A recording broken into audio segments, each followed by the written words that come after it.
Donc regardez la une de l'équipe.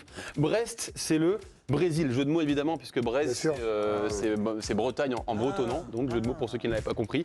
Ils ont raison, les collègues du journal, c'est ce qu'on va vous montrer aujourd'hui. Pourquoi Brest, c'est le Brésil? Alors, c'est quoi le classement de cette nouvelle formule? On va s'arrêter 2 secondes, on va regarder religieusement ce classement. Bien sûr. Je sais, il n'y a que la moitié de la deuxième journée qui a été jouée, mais on va quand même regarder. Ça s'arrête là. Le premier, c'est Dortmund, le deuxième, c'est Brest. Et derrière, dans le rétroviseur, loin derrière, Leverkusen, Manchester City et l'Inter. Lorsque l'arbitre siffle la fin du match, hier, ils sont même premiers du classement, les Brestois. Madi Camara, milieu de terrain, ça lui a laissé des souvenirs pour la vie. Je vous mens pas, je l'ai regardé. Ouais. Et alors, ça fait quoi? Ah, c'est beau, on a pris un petit screen en montrant ça aux enfants. Bon, j'imagine que dans le vestiaire, ça devait être fou. Ça, c'est ce que nous a dit Léo Rosé. Léo Rosé, il est commentateur pour France Bleu Brésil. Il couvrait le match, il était du côté de Salzbourg. Il a pris le temps de nous répondre juste avant de prendre son vol retour direction Brest. Il va vous raconter les coulisses de l'après-match, ça va vous filer le smile. Le smile. Pour tous les joueurs qu'on a croisés en zone mixte, c'est le match de leur vie, la plus belle victoire, le plus beau succès. Tous, ils étaient comme des fous. Pour eux, c'était comme un rêve. Il y avait un côté un peu surréaliste. Ils étaient comme les supporters pouvaient l'être à la fin du match, à se pincer. Madi Camara, il nous a raconté qu'en sortant, il est sorti en deuxième mi-temps, il a regardé le tableau d'affichage et il n'en revenait pas de voir 4-0. Oui, 4-0 pour Brest à l'extérieur. Comment c'était en ville? Là, on a un témoin exceptionnel, c'est monsieur le maire de Brest, François Cuyandre. Il nous raconte, il n'a jamais connu ça, tout simplement, de toute son expérience de Brestois. Je suis maire depuis très longtemps, plus de 23 ans, donc j'ai vu l'évolution du club. Il y a effectivement une ferveur populaire qui est extraordinaire. Je veux dire, dans la rue, dans les restaurants, etc., tout le monde en parle, y compris celles et ceux qui ne sont pas forcément fans de foot. Mais c'est un coup de projecteur formidable, je crois, qui est donné sur notre ville. Ah, c'est important. Et financièrement, ça représente quoi ces victoires-là? On connaît le montant de la prime de participation, 18,6 millions d'euros. C'est quand même un sacré pactole. Ah bah oui. Et ce qu'il ne faut pas oublier, c'est qu'en cas de victoire, c'est 2,1 millions d'euros. Oui. En cas de match nul, c'est 700 000 euros. Donc Brest a déjà 2 victoires, donc Brest a déjà 4,2 millions d'euros en plus, ce qui nous fait un total de 22,8 millions d'euros. 4,2 millions d'euros, ça représente quoi? Ça représenterait 10% du budget annuel du Stade Brestois, 10% en 2 matchs seulement. C'est pile également le transfert par exemple de Mama Baldé qui est arrivé en provenance de Lyon, c'est 4,5 millions d'euros, c'est un petit peu plus.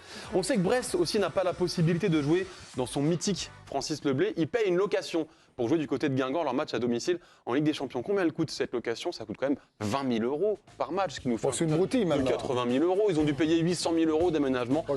C'est largement rentabilisé. Bravo aux joueurs. À peine un but d'hier, vraiment aucun intérêt. Et aujourd'hui, tout le monde en parle. Et pas qu'à Brest. Monsieur le maire François Cuyandre, il en a été témoin hier.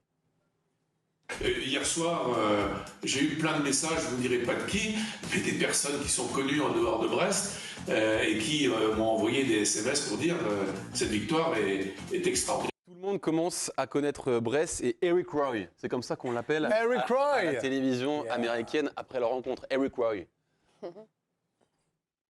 Eric Roy fait des miracles avec cette équipe. Il a perdu quelques joueurs importants ces dernières saisons, mais il a gardé un noyau dur. J'aime juste la manière dont ces différents joueurs se tirent vers le haut. Je pense que Brest est une équipe qui s'adapte à ce que vous donnez. Aujourd'hui, ils ont fait un travail fantastique.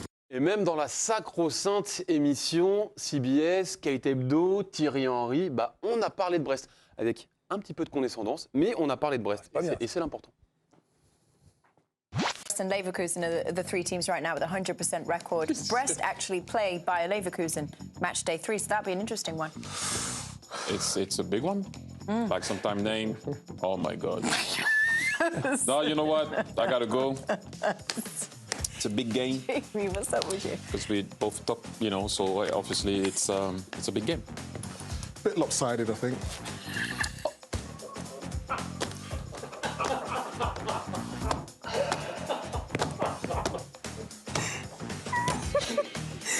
C'est vraiment la meilleure émission. Il y a peut-être un petit peu, il y a peut-être un petit peu de moquerie, mais c'est bien. On parle de Brest. Any buzz is buzz, et du coup Brest devient viral. C'est ce qu'on a regardé sur Google Trends. Vous savez, c'est ce qui permet de mesurer ce qui est recherché sur Google. Hier soir, par exemple,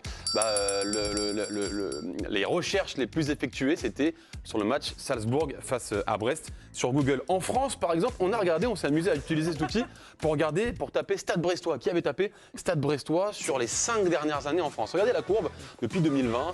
Bon, elle était plutôt stable, le nombre de recherches Stade Brestois en France.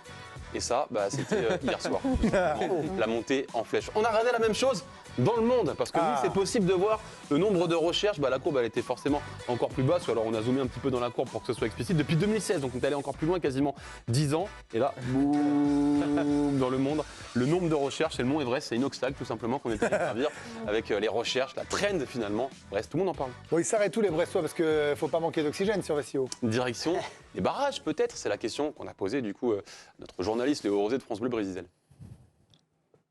Les supporters, ils y pensent. Forcément, les suiveurs comme nous, on y pense tous. Il y a 6 points de prix sur 6 possibles. Pierre Lage, hier, en zone mixte, nous disait voilà, ça peut être potentiellement 10 points, ça va peut-être pas être évident. En tout cas, Éric Roy a admis après le match que oui, forcément, ils ont fait un petit pas vers les barrages.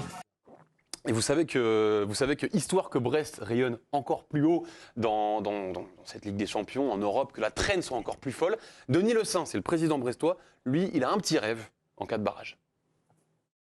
Denis Le Saint, le président du Stade brestois, a évoqué la possibilité de délocaliser un match au Stade de France.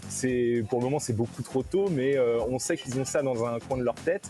C'est la belle vie à Brest, tellement qu'on peut aussi concrétiser un vieux rêve, un vieux serpent de mer qui commence à se concrétiser. C'est le stade, vous savez, le nouveau stade à Brest. Il devrait voir le jour, il devrait être livré, pas avant 2027, ça sera sûrement un petit peu plus tard. Ça sera l'Arkea Park, c'est un joli stade, un stade ultra moderne. Mais en tout cas, le genre de soirée qu'a vécu Brest hier, selon le maire de Brest, François Cuyande, c'est un vrai pas vers ce nouveau stade. Le fait que notre stade historique, Francis Leblay, n'ait pas été accepté par l'UEFA, l'idée de construire un nouveau stade a fait son chemin et je crois que quelques opposants sont aujourd'hui passés de l'autre côté de la barrière. Olivier Bossard, quel incroyable. Nous, ils nous ont fait du mal à l'audience, hein. Ils étaient face à nous, qu'est-ce que je vous dise. Mais enfin, on est content pour eux parce que on regardait ça en même temps sur des écrans pour rien vous cacher. Puis on a vu les images de la fin, mais jamais on peut imaginer ça, surtout quand on voit le début de match. Qu'est-ce qu'ils ont fait, les Brestois? Franchement, ce match-là, il est quasi impossible enfin, c'est difficile de parler dessus, parce qu'effectivement, quand vous regardez la première mi-temps des Brestois, ils se font complètement marcher dessus. Ils ne voient quasiment pas le jour. Il y a ce but qui est refusé par la VAR, et très justement. Et puis finalement, ça tourne. Et ça tourne en leur faveur, et derrière, ils en mettent 4. Alors, je me dis quand même qu'il ne doit pas y avoir de hasard, que Brest, c'est ça depuis un an. Brest, ils sont portés par quelque chose d'assez fou. Après, il n'y a pas que ça. Brest, ça reste une grosse équipe. On les a vus poser des gros soucis, notamment au PSG la saison dernière. Et ce qui m'impressionne encore plus avec cette équipe, c'est qu'ils font ça sans Les Melou, qui est peut-être leur meilleur joueur. Il faut aussi souligner le travail de Grégory Lorenzi, le directeur sportif, qui a quand même changé beaucoup de monde dans cette équipe. Et quand on voit comment est-ce que Éric Roy a réussi à les faire rentrer, je pense à Sima, je pense à Cardinal derrière, il y a beaucoup de monde. À Jorque devant, qui réalise encore un gros match hier. Franchement, ce que fait Brest, c'est assez incroyable. Ouais. Non mais après, Jérôme, là maintenant, pareil que pour le PSG, quand on se projetait tout à l'heure, on a le droit de rêver quand même pour Brest. Là maintenant, pardon, mais moi j'aurais du mal à ne pas les voir top 24. Là, pour le coup, toutes les projections possibles. 9 points. Oui, allez-y, voilà, éclairez-nous. On va faire pareil avec Frédéric Goyon, qui est professeur de mathématiques appliquées, qui avait fait des calculs, on les avait retrouvés dans le journal de l'équipe. Et puis le jeu vidéo, le Football Manager. Donc selon eux, c'est 9 points. 8 points, ça peut suffire. 8 points, ça peut suffire pour être barragiste. Plus la différence de but qui est bonne. Hein. Exactement. Donc 8 points peuvent suffire. Donc il faut trouver une victoire là-dedans. Il y a Prague. Vous voulez le calendrier? Ouais, le calendrier. Deuxième phase. Mais les 8-9 points à prendre. Il y a le Sparta. Alors, il y aura les Leverkusen. Mais derrière, il y a ce déplacement. Et là, quand on a vu ce voyage magnifique de Brest à Salzbourg, ça devrait le faire. Il y a le Sparta Prague. Il y a le PSV Eindhoven qui sera reçu au Roudourou par cette équipe. Il y a un déplacement à Donetsk. Ça ne sera pas Donetsk, vous vous en doutez bien. Voilà. Après, il y a le Barça, il y a le Real dans le calendrier. Mais les 8 points, ils sont prenables. Les 8-9 points, ils sont prenables. Et en plus, il y a un contexte. En championnat, c'est 2 victoires, 4 défaites, je crois. C'est une raclée, alors là pour le coup une vraie raclée comme il faut à Auxerre dimanche, avec des mots forts aussi d'Éric Roy et des choix forts. Et des choix forts. Du coup les choix ont suivi. Ça va être compliqué pour certains de revenir. Oui, ça va être compliqué. Ouais. Donc pour toutes ces raisons, non seulement le match, bon, t'as tout dit, c'est génial à regarder, franchement. Ouais. La deuxième mi-temps, par contre, il leur a mis une vraie raclée. Ah oui. Mais la séquence sortir ce match-là, dans cette séquence-là, franchement, c'est encore plus fort. Parce qu'après Auxerre, je pense que le soir, ils ont dû se dire... Ouf. Tu vois, parce qu'Auxerre, ils prennent une leçon de foot. En vrai. Comment ils ont dit quoi le soir? À Auxerre, il n'y a eu rien. Sachant qu'il a changé des joueurs. Il a mis Brendan Chardonnay, par exemple, le capitaine. Il l'a mis sur le banc. Il a mis Romain Fèvre sur le banc. Mais il expliquait tout à l'heure, dans l'équipe de choc, il était l'invité exceptionnel, Eric Roy, que c'était des changements qui étaient voulus avant même peut-être le match contre Auxerre.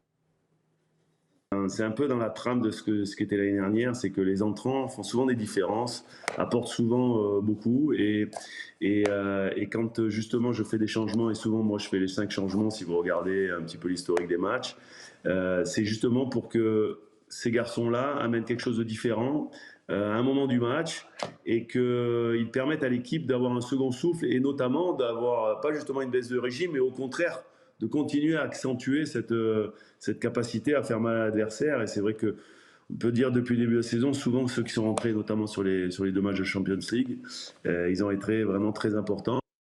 Ouais, Ambre, franchement, quand ils réalisent un match comme ça, les Brestois, est-ce qu'il faut dire bravo à Brest? Est-ce que l'adversaire n'est pas un des plus forts En fait, là, il n'y a même plus d'adversaire quoi que ce soit. Il faut noter que c'est 4-0 à l'extérieur et que ça nous arrive pas souvent quand même au club Mais si on s'enthousiasme pas là et qu'on n'est pas tous là à dire bravo à là, on a dit c'est le Brésil, on ne peut pas faire plus. Hein.